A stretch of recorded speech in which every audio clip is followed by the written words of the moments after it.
आज की कहानी हमारी जितनी भी हॉरर स्टोरीज है उसमें से one of the interesting stories में से एक है। तो जिन लोगों को भी हॉरर स्टोरीज पसंद है उनके लिए ये एक ट्रीट हो सकता है, इसलिए इसे एंड तक जरूर देखना। आज की स्टोरी है केविन की। केविन जिसे एंटीक चीज़ों में बहुत इंटरेस्ट था, वो चीज़ें जो बहुत पुरानी हो चुकी हैं, और इसी चीज़ में इंटरेस्ट होने की वजह से उसने एक दुकान खोली, एक दुकान जो एंटीक चीज़ों को ही बेचती थी। आई एम श्योर आपने भी बॉलीवुड मूवीज़ में देखा होगा कि पुरानी चीज़ों की वैल्यू बहुत ज़्यादा होती है, जिसे हम सोचते हैं कि फेंक देंगे, अगर वही चीज़ 100 साल पुरानी है तो उसकी वैल्यू बहुत ज़्यादा होती है। लेकिन ऑब्वियसली एंटीक चीज़ों को आप मैन्युफैक्चर नहीं कर सकते हो। मतलब ये कोई कपड़ा नहीं है जिसे आप अगर ख़त्म हो गया तो वापस मशीन से बना के और वापस से बेचना शुरू कर सकते हो। एंटीक चीज़ें मिलती हैं, इकट्ठी करनी पड़ती हैं। तो जब उसकी दुकान का स्टॉक खत्म हो जाता था तो उसे डिफरेंट लोगों से मिलकर इसी स्टॉक को इकट्ठा करना होता था। अलग अलग नीलामियों में जाना पड़ता था ताकि वो पुराने कीमती सामान को अपने रेट पे खरीद के और उससे ज़्यादा रेट में बेच पाए। यही तो बिजनेस होता है। तो सब कुछ तो सही चल रहा है, इसमें हॉरर एलिमेंट कहाँ है आप ये सोच रहे होगे। तो वेट फॉर द ट्विस्ट, क्योंकि एक नीलामी में वो गया था जहाँ पर उसे एक ऐसा एंटीक बॉक्स मिला जिसकी बहुत ही पुरानी हॉरर स्टोरी है, क्योंकि वो कर्स्ड यानी श्रापित बॉक्स था। लेकिन वो स्टोरी क्या थी वो जानने से पहले, हेलो गाइस, मेरा नाम है अविनाश कुमार और आप देख रहे हो हॉरर स्टोरीज। नीलामी में जब केविन बैठा हुआ था तो उसे वो बॉक्स बहुत पसंद आया। तो उसने उस ओनर से जाके बहुत रिक्वेस्ट की, कुछ पैसे दिए और फाइनली उस बॉक्स के ओनर ने वो बॉक्स केविन को तो दे दिया। लेकिन देते वक्त उन्होंने एक वार्निंग दी, एक वार्निंग कि इस बॉक्स को कभी भी मत खोलना। अब आगे उस बॉक्स में क्या था, उसकी कहानी क्या थी और कैसे वो श्रापित था, वही हम इस स्टोरी में जानेंगे, इसलिए इसे एंड तक जरूर देखना। देखो, उस बॉक्स को लेने के बाद केविन सीधे अपनी दुकान पे चला जाता है उस दिन, और ओनर के द्वारा उस वार्निंग को दिए जाने के बाद भी वो उस बॉक्स को खोल लेता है। ऑब्वियसली इंसान का ये बेसिक नेचर है कि जो चीज उसे मना करोगे वो चीज तो वो पक्का करेगा। मतलब आपको भी अगर एक ऐसा बॉक्स मिलता जिसे मना किया जाता कि भाई मत खोलना, तो आप क्या करते सोचो। तो जब केविन ने उस बॉक्स को खोला तो उसे कुछ पुराने जमाने के पैसे मिले, एक छोटा सा सोने का कप मिला, कुछ रस्सी से बंधे हुए बाल मिले, सूखा हुआ गुलाब मिला और एक अजीब सी भाषा में लिखा हुआ एक लकड़ी का टुकड़ा मिला। अब ये सब चीजें देखकर केविन तो काफी खुश हुआ, क्योंकि ये एंटीक चीजें थी, ये बहुत पुरानी चीजें थी। पर शायद उसे नहीं पता था कि इस बॉक्स को खोलना ही एक श्राप है। रात का वक्त हो चुका था और अपने घर से वो दुकान की तरफ जाता है, लेकिन अपने बॉक्स को भी लेकर जाता है। और जब वो घर पहुंचता है तो अपने घर के किसी कोने में उस बॉक्स को रख देता है। लेकिन उसी रात से उसके साथ कुछ अजीब सी चीजें होनी शुरू हो जाती हैं। जैसे उनके घर के सारे ही लोगों को डरावने सपने आने लगते हैं।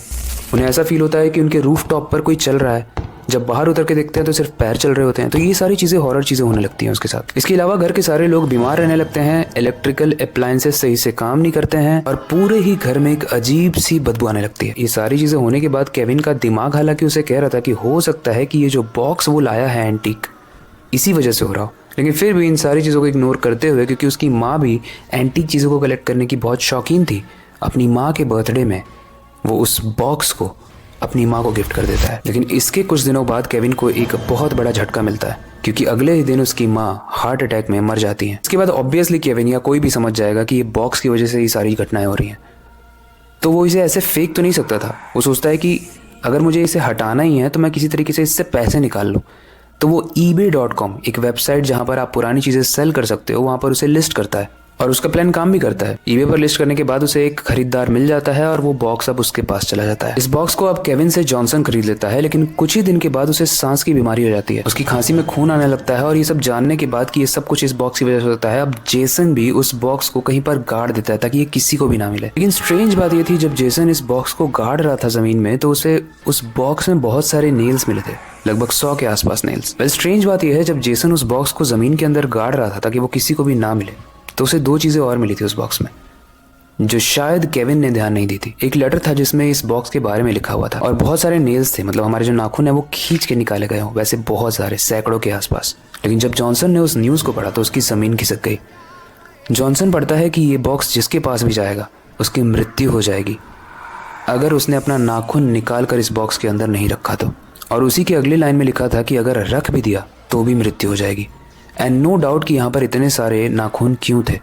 शायद ये श्रापित बॉक्स लोगों के नाखून को खाता था और नाखून को खाने के बाद भी ये लोगों को मार देता था। और यही रीज़न है कि जब केविन ने इस बॉक्स को, एंटीक बॉक्स को खरीदा था, तो उसके ओनर ने इसे वार्निंग दी थी कि इसे कभी खोलना मत, ले जाओ बट खोलना मत। इसे केविन ने खोला, जॉनसन ने खोला और अब पता नहीं कौन क्या क्या खोल रहा है। गाइस, इस बॉक्स को आप इंटरनेट पे सर्च कर सकते हो, ये एक रियल स्टोरी है। इस बॉक्स का नाम है डायबुक बॉक्स और आज भी कहीं ना कहीं ये किसी इंसान की जान ले रहा होगा, किसी इंसान के नाखून को खा रहा होगा। स्ट्रेंज है, बट इस दुनिया में बहुत सारी ऐसी चीज़ें हैं जो कि श्रापित हैं किसी रीज़न की वजह से, या फिर शायद बिना रीजंस की वजह से। क्योंकि पहले के ज़माने में श्राप हुआ करते थे और वो लगते भी थे, महाभारत रामायण के समय से चले आ रहा है।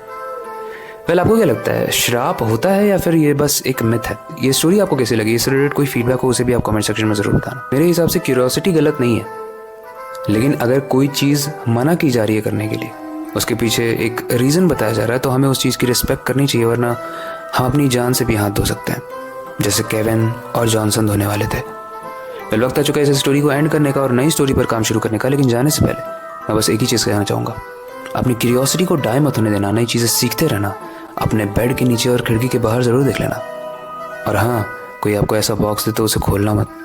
मिलते हैं अगली वीडियो में।